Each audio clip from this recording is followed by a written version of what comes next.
Hello, this is Philly from Chris and Philly Functional Medicine. I just wanted to talk about energy and the opposite, fatigue. And specifically, I want to talk about you working moms out there who use the word busy just a little bit too often. I totally get it. I was there once too, I remember always feeling very hectic and overwhelmed that the day was coming to an end and I still had a million things to do on my to-do list, and I always felt time poor and torn with all the things that I needed to do. If that's you too, you probably feel like there's something literally draining the energy out of you. And I want to talk about that. I want to talk about what it is that might be causing the energy to drain out of you. Because after all, you're probably finding yourself endlessly hustling and grinding through each day, juggling your work, your children, your home duties, and even, when it's actually possible, your self-care. Maybe you're squeezing in going to the gym or doing a yoga session, or, spending 2 minutes doing some breathing exercises, trying to center yourself. And that's only if you can actually fit that into your busy schedule. So it seems like, it probably seems like there are never enough hours in the day for you to do everything. And, you're probably just literally exhausted. And I totally get that. And you know what? Scientific data also shows that.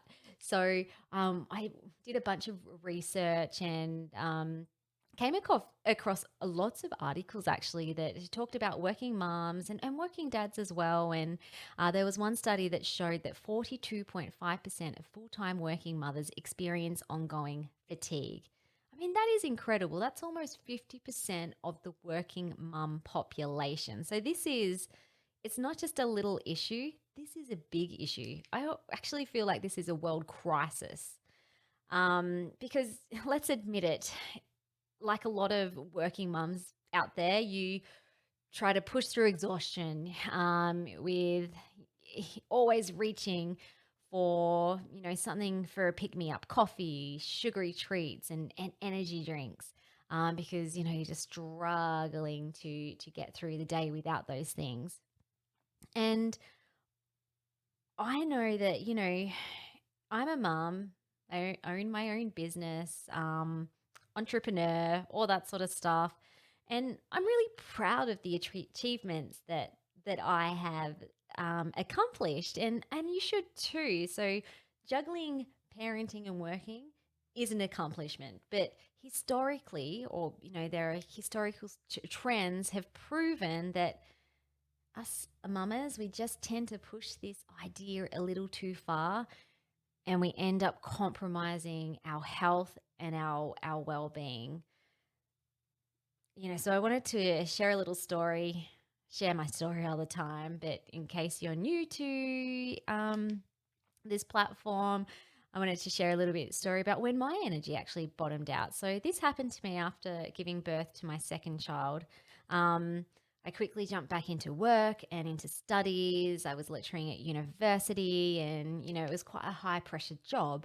So although my body was still recovering, I thought I was somewhat okay to actually fill up my schedule. But within a month or two, my well-being decreased. I didn't notice it straight away, but I remember feeling increasingly anxious and cranky. I became a proper dragon mom, which is what I used to call myself. I was yelling at my babies and snapping at my husband all the time. And this was merely the beginning. Month by month, my symptoms started to snowball, and physically, I started feeling other physical symptoms. I started experiencing vertigo and immunity issues, and just deep exhaustion is definitely not what you want when you have two children and you're juggling work. So this went on for about a year. And one day I realized how my life and my marriage were holding on to a thread because of my obstination to do it all. I was trying to have it all and be all to everybody and do amazing things. But there was a very big downfall from that, in that I just drove my body to the ground basically. So I started to seek answers that would help me long term with my burnout. And this is when I came across, well, the world-renowned functional medicine Dr. Daniel Kalish. So we crossed paths, and he first taught me how to heal my own body. Then later on, he became my mentor. And so with him, I learned how to test and assess the body's imbalances. And in my case, my issues really came down to healing my gut and tackling adrenal stress and addressing hormonal imbalances. And slowly, month by month, I started to see the light at the end of the tunnel as I started getting my energy back and my vibrancy back, and started overcoming these health issues that had really been draining me.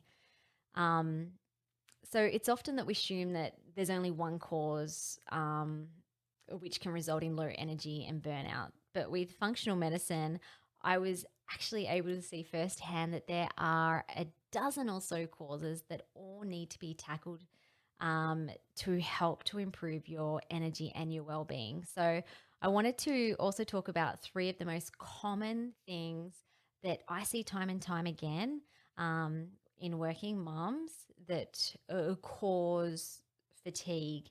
So cause one is dysfunctional adrenal stress hormones.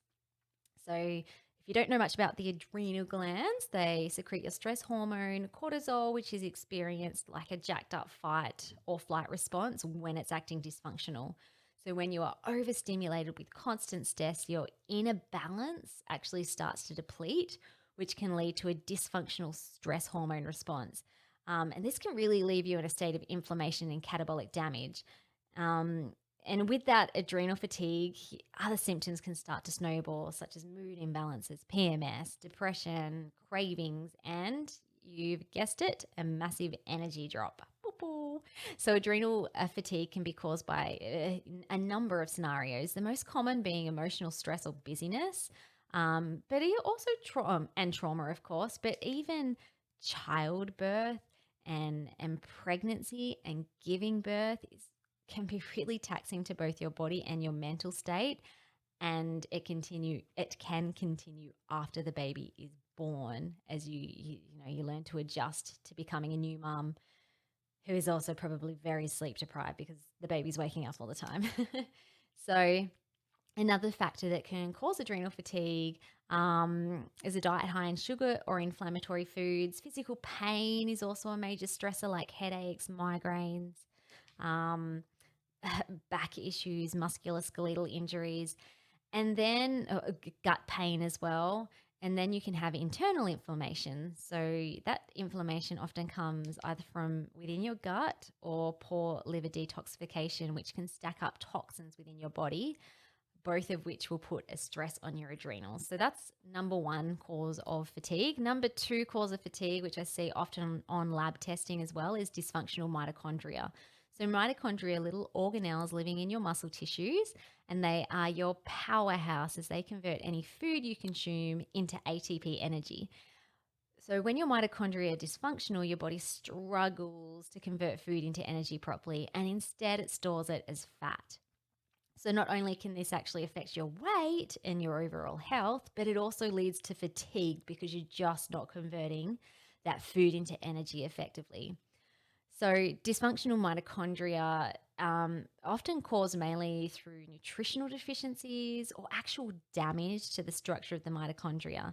And this could come from gut issues where your body struggles to break down food and absorb the nutrients needed for mitochondrial function, or because of potential genetic or inflammatory issues that burn up important mitochondrial nutrients. So that there can be quite a few different causes. Toxins and viruses can also damage the structure of the mitochondria. And I see this in a lot of clients who have had glandular fever maybe 10, 15 years ago.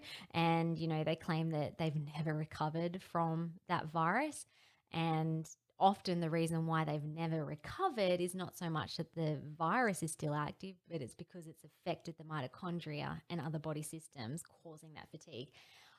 Over exercising too. So exercise is great and it helps, stimulate and grow the mitochondria. But if you're over exercising too much, that's going to cause free radicals to be produced in your body as you're exercising, which can literally damage the mitochondria that reside in your muscle tissue. So cause number 3 of low energy is actually not anything specifically to do with the body systems, but it's what we would call prioritization dysfunction. So in our practice, we don't just look at body health, but we also look at your thoughts, your feelings, your behaviors, and your actions, and the way that you're actually programmed and made up.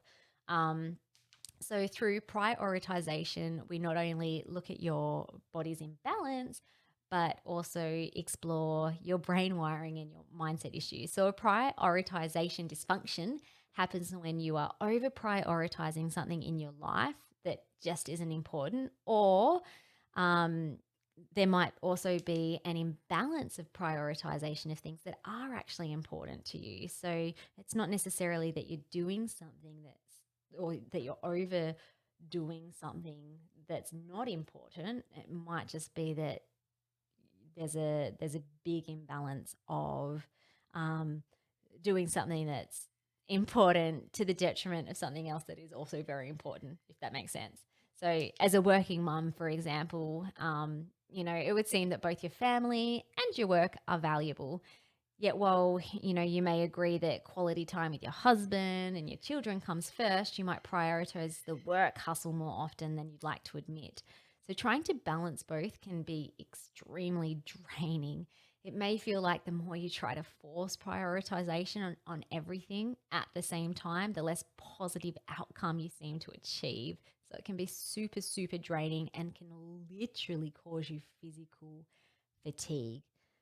Um, so, for example, are you stepping into your role as a present, loving mother and wife 100% when you were with your family? Or are you constantly trying to finish your to do list or even get caught up in the housework or the shopping or the cooking when you're with your family? So 3 things you can do right now. I love to, in my videos with just some actionable things that you can take away from this video and start doing right now. Or sometimes I might actually advise you on doing something that, you might not be able to do right now. But if you get in touch with me or someone like me, we can start, or they can start addressing the root cause of your fatigue. So 3 things. So first of all, functional medicine is a great way to address fatigue, as functional medicine is about getting to the root cause of the issue. So at Chris and Philly Functional Medicine, we start by assessing your mind and the way you are programmed. And we also do some lab testing to pinpoint what body systems are causing you to feel just wiped out. By quickly identifying your imbalances of the mind and the body, and even the lifestyle and your environment that you live in, we can recharge your energy with the right foods, the right thoughts, the right activities, the right nutraceuticals. We can clean up your environment if it's needed. We will literally do all that we need to do to get your energies back up and running. So, along with support from your family, this will create a beautiful carry on effect towards feeling like you again. But in the meantime, I have promised 3 things that you can do. So, in the meantime, if you are feeling drained right this moment, we suggest these 3 techniques which can help you alleviate your tiredness. So, one is alternating nostril breathing. So, this is a handy little breathing exercise. Um, Basically, I'll do a little video, but basically, or a demonstration, sorry. Basically, you want to stick your thumb on one of your nostrils, and I usually use my ring finger on my other nostril, not at the same time, but we're going to swap it. And I just rest my pointer finger at the top of my head here. And so I'll breathe in through one nostril, 4 or 5 seconds, and then I will breathe out. So I'll swap my fingers and I'll breathe out for 4 seconds. Breathe it in again through the same nostril, swap my finger, breathe out again. So it looks a little bit like this.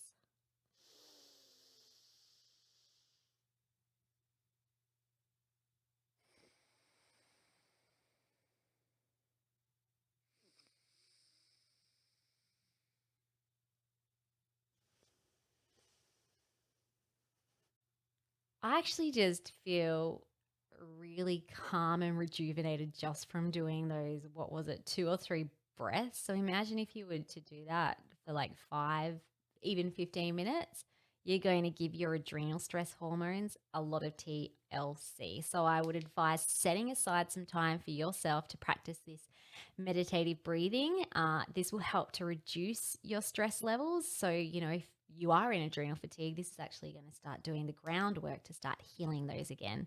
So I usually advise, I know that you're all busy mamas. So look, 5 minutes a day, do you think that you could do that? 5 minutes? 5 minutes, put it in your diary, make an appointment for yourself. Spend 5 minutes, find a nice quiet place where you can sit down, maybe out in the sun, or, if you want to do it before bed, in your bed, and practice that nostril breathing technique. I've also written a blog post over on our website which talks you through how to do that. I'll probably do another video someday to actually guide you through that breathing technique better. So the second thing is try and get 3 times 10-minute walks in. Now, I mean, I find that a lot of really busy mums, most of them just are not prioritizing exercise, or they don't have enough time for it. Occasionally there's a group of mamas who are just like on the go, on the go, on the go. And that also includes really high intensity exercise. So, if that's you, potentially you might have to back it off. But also if you're quite sedentary and you're just not prioritizing movement of the body, again, this is a pretty simple thing. Find 10 minutes of time in your day that you can repeat a 10-minute walk 3 times. This is actually going to start stimulating your mitochondria. So they're the little organelles that can lead to fatigue if they're not working properly. It's going to stimulate your mitochondria without overexerting yourself with strenuous workouts, which can kind of make energy worse in the end. So mitochondria love and need oxygen to function properly. So try to squeeze a 10-minute walk 3 times during your day into your schedule. I know Chris loves to do this. So, he gets very kind of antsy and always needs to stretch out a bit after sitting at the desk for quite a while. So he'll always try and just schedule in, okay, every hour or two, I'm going to go for a walk around the block. It's about 10 minutes. Awesome. Perks him up in energy. Great way to just maintain your energy levels. So, and it might not necessarily be a walk around the block. It might be going to the shops or picking up your children and taking them for a walk around the school, or, also just walking and doing it with mindfulness while you're doing the deep belly breathing exercises. It doesn't have to be hard. Just try and fit it in where it naturally would fit in. So the third thing is to start doing some journaling, or what I also call brain dumping. So start doing some inner work and nut out what is most important to you and what you value the highest. So you want to grab a journal or a piece of paper and just brain dump all those running thoughts and those to-do lists cluttering your mind. This simple yet powerful practice allows you to recenter, and it also helps you to prioritize in a healthy way so that your to-do list actually aligns with your highest values. So, and again, another very simple thing to do. I mean, that's just a once-off activity. Well, actually, no, in saying that, you could literally recenter yourself every day by just starting your day with what is most important to me. Going to have a look at my to-do list. Is that aligning with my highest values, or is there an imbalance there? So how would life be different with more energy? I know that having no energy is no fun. It makes it really hard to do what you really want to do and to live the life that you want to live. So I found it became a chore playing with the kids, and even a chore being intimate with your partner. Who has the energy to take off your clothes and do fun stuff like that? So yeah, a lot of women, also mums, working mums that we work with too, are just kind of like getting through their work days as well. They might own their own businesses, or they're a high performance employee who kind of needs to be centered and focused and have a good mental clarity. And, that's just another thing that becomes an issue, that they find that their productivity within their career and their profession starts to drop. And, that's kind of scary too, because that could lead to less work, less money. Maybe you might have to get rid of your house because you can't continue paying the mortgage. But what would it feel like? I want you to think, what would it feel like if you were able to get your energy back? So what would life look like for you if every cell in your body was brimming with energy? I would imagine you would just be flying through your workday, and you'd also have more than enough energy left over after work to show up as a present and a playful mom and a loving partner. And not just because of the extra physical energy that you might be feeling, but also because your priorities will be dialed in. So this is what we call a high performance power parent who has their body, their mind, and their lifestyle optimized. I know, like if you're feeling just like, I'm actually getting kind of tired listening to her, if your fatigue is that bad, I know that it's absolutely possible to go from being time poor, stuck in the hustle and grind, feeling burnt out, feeling sick, tired, and in pain, and also just feeling disconnected to your family and even to the world around you. I know that you can go from that to becoming a present, healthy, and connected mom, become more connected to your family and to your profession and your passion again, and also to your purpose in the world. So that is our hope for you. And I totally believe 100% that it is possible. So we would love you to take part in actually helping us create a globe of power parents. So at Chris and Philly Functional Medicine, we're on a mission to forge 1 million power parents across the globe. I know that sounds like a lot. And when we came up with that goal, we were like, ooh, that's kind of scary, but I think big, scary goals are awesome goals. So we'd love you to help us share this vision. There's lots of ways that we're going to do that. And over the course of the next few weeks and the next coming months, we're going to share how we're actually going to make this happen. But quite simply, right now, I'd love you to tag or share with a fellow working mama or dad. We do work with burnt out, busy dads too, who could actually do with some help of getting energized. So if you could do us a favor and share this video with them or tag them in the comments, that would be amazing. So together, let's create this beautiful world where we have an amazing abundance of power parents who lead empowered kids. All right, I'm gonna go now. So hope you're feeling a little bit perked up and energized and hopeful after this video. See ya.